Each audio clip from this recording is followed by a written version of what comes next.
Petite visite Tropique Marché, on y va?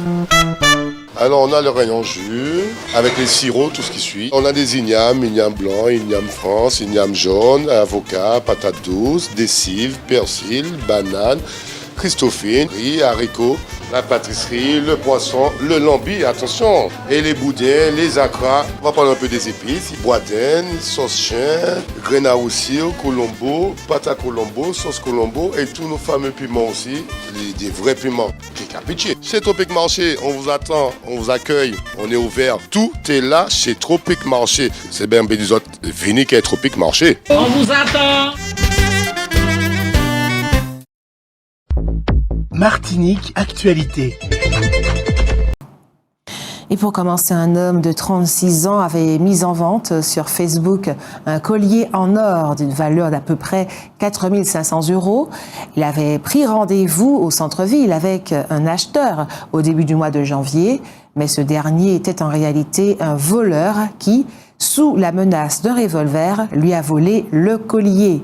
La police, grâce notamment aux caméras de surveillance, a retrouvé le voleur, déjà connu des services de police et de la justice. Il a été condamné à 4 ans de prison.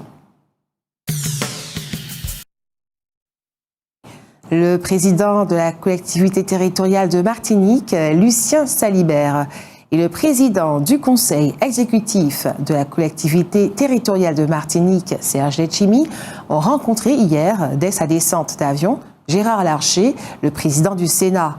À l'issue de cette réunion, les trois hommes ont semblé satisfaits. Il a été question, évidemment, d'une augmentation des pouvoirs locaux. Le président du Sénat est très sensible à cette problématique, car quelque part, dans l'Hexagone, il mène le même combat. Le Sénat, on le sait, est la chambre qui représente les territoires au niveau hexagonal. Et ces territoires tentent depuis longtemps déjà d'obtenir plus de pouvoir face à l'État, accusé de jacobinisme, c'est-à-dire de centralisation excessive. On a observé que Serge Letchimy a eu cette petite phrase « révision constitutionnelle ou pas ». Or, on le pensait très attaché à cette révision constitutionnelle. Le président Larcher a-t-il su le convaincre qu'il n'était pas nécessaire d'en arriver jusque-là pour obtenir ce qu'il souhaite? Affaire à suivre. Océane Bonny, Kylian Sissoko, Laurane Pamphile et Lucas Pernoc, ce sont les noms des 4 jeunes martiniquais qui sont partis lundi pour Angoulême. Ils vont visiter la 50e édition du festival de la bande dessinée qui se tient dans cette ville. Ces jeunes suivent en effet des filières artistiques. 2 d'entre eux sont en 3e année de DNMAD, le diplôme national des métiers d'art et du design. Un autre est déjà détenteur de ce diplôme. Le commissaire divisionnaire Pierre-Marc Fergelot a été officiellement installé hier jeudi à la tête de la police nationale en Martinique lors d'une cérémonie organisée à l'hôtel de police de Fort-de-France. Ont participé à cette cérémonie Jean-Christophe Bouvier, le préfet de Martinique, et Christian Nussbaum, chef de la mission Outre-mer au cabinet de la Direction générale de la police nationale.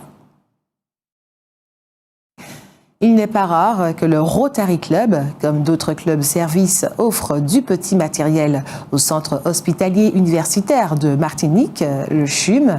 C'est donc tout naturellement que de passage en Martinique, le gouverneur du Rotary District de la Caraïbe a effectué une visite au centre hospitalier mercredi.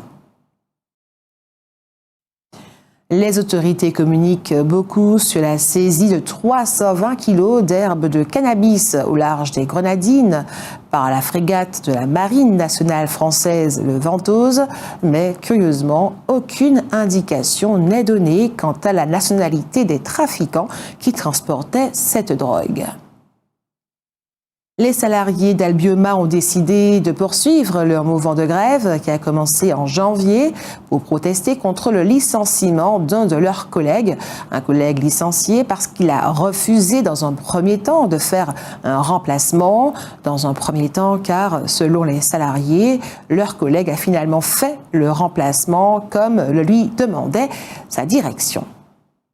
Dimanche 29 janvier, à l'occasion de la 19e édition, le groupe Machilpa va débouler dans les rues de Saint-Joseph, comme il le fait depuis 1995, en période de carnaval. C'est une manifestation organisée par le Martinique Caribbean Carnival. Demain soir, samedi, de 19h30 à 22h, à l'Écoposte du Prêcheur, Nos Digi et Françoise Do vont donner un spectacle polymorphe autour du fromager. Ce spectacle résulte d'une résidence artistique qui s'est déroulée dans cette ville. Notons que l'Écoposte est un espace destiné à expérimenter la gestion des déchets verts de la ville via du compostage notamment. Le cabinet médical de l'étang Zabrico accueille jusqu'au 25 février l'exposition de l'artiste peintre Ischias Pagnier-Fresno. Cette exposition s'appelle Anthropique. L'artiste franco-vénézuélien tente d'alerter sur l'équilibre écologique en péril aux Antilles et un peu partout dans le monde. Son œuvre est teintée d'humour, même si le sujet est préoccupant. Ce vendredi 27 janvier, la ville des Toisilets et son service culturel organisent sur le front. Le Comité citoyen du Sud de la Martinique, CCSM, organise demain, samedi 28 janvier, de 9h à 12h, une réunion publique animée par Nicaise Monrose, maire de Sainte-Luce, conseiller exécutif de la CTM. La rencontre se déroulera à l'ex-école Anne-Marc, rue Séraphin-Calonne.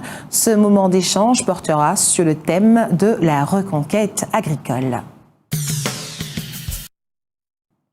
Dimanche, le 29 janvier, la communauté paroissiale de Josso va fêter sa patronne, Notre-Dame du Grand Retour.